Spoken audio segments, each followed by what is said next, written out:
సరే, మీ వ్యక్తిగత విషయాలు, కుటుంబ విషయాలకు వస్తాయి. 2 పార్టీల్లో మీకు బంధువులు ఉన్నారు. తెలుగుదేశం పార్టీలో ఒక బంధువు, కాంగ్రెస్ పార్టీలో ఒక బంధువు ప్లస్ వియ్యంకుడు.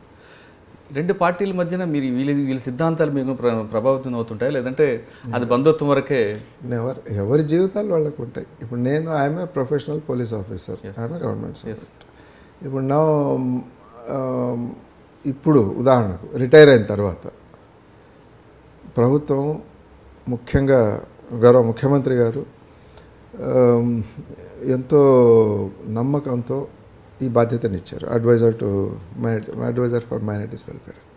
30-40 సంవత్సరాల నుంచి మేము అనుకుంటున్నాం, ఇక్కడ మెయిన్గా రావాల్సింది మైనారిటీ వర్గాల్లో విద్య, ఉపాధి, దీనికి సంబంధించి మళ్ళీ రెండింటికి లింక్ అంటూ ఉంది అన్నది. ఇప్పుడు ప్రభుత్వం పిలిచి మీకు ఆ బాధ్యత ఇచ్చినప్పుడు you will only want to do professional work, nothing else. అలాగే బంధుత్వాలు ఉంటాయి. బంధుత్వాలు ఎవరెవరిని కంట్రోల్ చేసుకుంటాము? ఎవరి ఇంట్రెస్ట్ని బట్టి వాళ్ళు ఆ సైడ్ వెళ్తూ ఉంటారు. మీరు చేసే పని మీరు నిష్కల్మషంగా, ప్రొఫెషనల్గా, సక్రమంగా చేస్తున్నారా లేదా? That is all that. ఇప్పుడు మీరు చేస్తున్న కార్యక్రమంలో ఒక మంచి కార్యక్రమం చేపట్టారు. పాత బస్సు లాంటి ఏరియాలో గతంలో మదర్సాకు వెళ్లకుండా ఒక ఎడ్యుకేషన్ హబ్ లాగా చేస్తున్నారు. అంటే ఆలోచన ఎందుకు వచ్చింది? దీనికి ప్రేరణ, సూత్రధారి, ఆలోచన రావడం అంతా గౌరవ ముఖ్యమంత్రి గారు. హై క్వాలిటీ ఎడ్యుకేషన్ మైనారిటీస్లో రావాలి అన్న ఒక ఉద్దేశంతో, ఇంకా నేను ఏసీబీలో ఉన్నప్పుడే దాదాపు 2 సంవత్సరాల క్రితం ఒకసారి పిలిచి బాధ్యత నాకు అప్పగించడం జరిగింది. అప్పగించిన తర్వాత మొదటి సంవత్సరం 71 స్కూల్స్ అన్నీ స్టార్ట్ చేయగలమో లేదో కూడా మాకు నమ్మకం లేదు. కానీ వారు మాత్రం వారి పట్టుదల, రిసోర్సెస్ ఇచ్చారు, లేదు చేయగలుగుతారు, ముందుకు వెళ్ళండి, చేయండి అన్నారు, చేసాం. లాస్ట్ ఇయర్ 120కి వెళ్ళాలనుకున్నాము. మొత్తం సంఖ్య 120 నుంచి 160 అనుకున్నాము. 160 నుంచి 206కి వచ్చాము. ఇప్పుడు ఏదో కేవలం హైదరాబాద్ నగరంలో జరుగుతున్న ప్రక్రియ మాత్రమే కాదు, ఇది రాష్ట్ర వ్యాప్తంగా ప్రతి అసెంబ్లీ కాన్స్టిట్యున్సీలో కనీసం ఒక స్కూల్ అంటూ ఉంది. మైనారిటీ జనాభా ఎక్కువ ఉన్న చోట్లయితే ఇంకా ఎక్కువ ఉంది. ఉదాహరణకు నిజామాబాద్లో 8 స్కూల్స్ స్టార్ట్ చేసాం టౌన్లోనే. హైదరాబాద్లో 40 ఉన్నాయి, కరీంనగర్లో 4, వరంగల్లో 6, ఇలా అక్కడ జనాభాను బట్టి చేస్తూ పోతున్నాం. ఈ హై క్వాలిటీ రెసిడెన్షియల్ స్కూల్స్ ఇవన్నీ కూడా intended for very poor people, అట్టడుగున సామాజిక వర్గం. అంటే ఏంటి, గ్రామీణ ప్రాంతాల్లో అయితే 1,50,000కు మించి తల్లిదండ్రుల ఆదాయం ఉండకూడదు. అదే నగరాల్లో అయితే 2 లక్షలకు మించి ఉండకూడదు. ఎవరుంటారు? కార్పెంటర్స్, ప్రైవేట్ డ్రైవర్స్, ఏదో దుబాయ్కో దీనికో కన్స్ట్రక్షన్ వర్కర్స్గా వెళ్ళిన వాళ్ళు, వీళ్ళ పిల్లలే 90% స్కూల్స్లో ఉన్నది.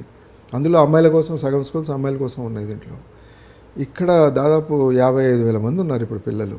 2 సంవత్సరాల్లో 1,34,000 మంది అవుతారు. అంటే అన్ని కుటుంబాలను మీరు టచ్ చేసినట్లు అవుతుంది, అన్ని కుటుంబాలను పైకి తీసుకొచ్చినట్లు అవుతుంది. ఇది సాధారణమైన విద్యా వ్యవస్థ కూడా కాదు ఇది. మా వాళ్ళు అప్పుడప్పుడు కార్పొరేట్ స్కూల్స్ ఆ స్థాయిలో ఉన్నాయంటారు. మీరు చెప్పండి, you don't compare yourself with corporate schools, you are much beyond.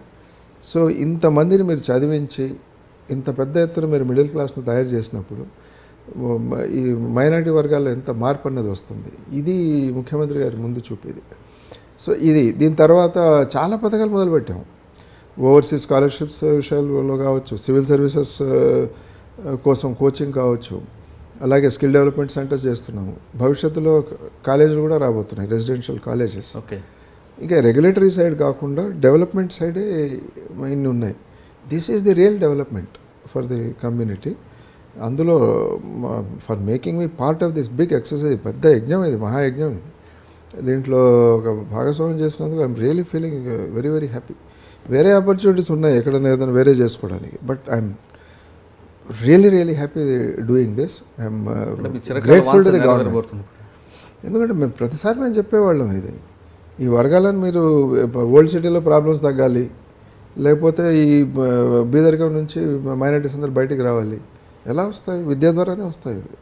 So అది ఈ ప్రభుత్వం, తెలంగాణ ప్రభుత్వం గుర్తించేది చేయడం, దానికి అడ్వైజర్గా నన్ను తీసుకోవడం, నాపైన బాధ్యత పెట్టడం, I'm really happy about it. మీరు చూస్తున్నారు ఐ డ్రీమ్ న్యూస్ని. మీరు చూస్తున్నది ఐ డ్రీమ్ న్యూస్. అంటే కళలని నిజం చేస్తూ ప్రజలకి నిజాలని కళల ద్వారా తీసుకొచ్చే ఐ డ్రీమ్కి మై బెస్ట్ విషెస్. మీరు చూస్తున్నది ఐ డ్రీమ్ న్యూస్.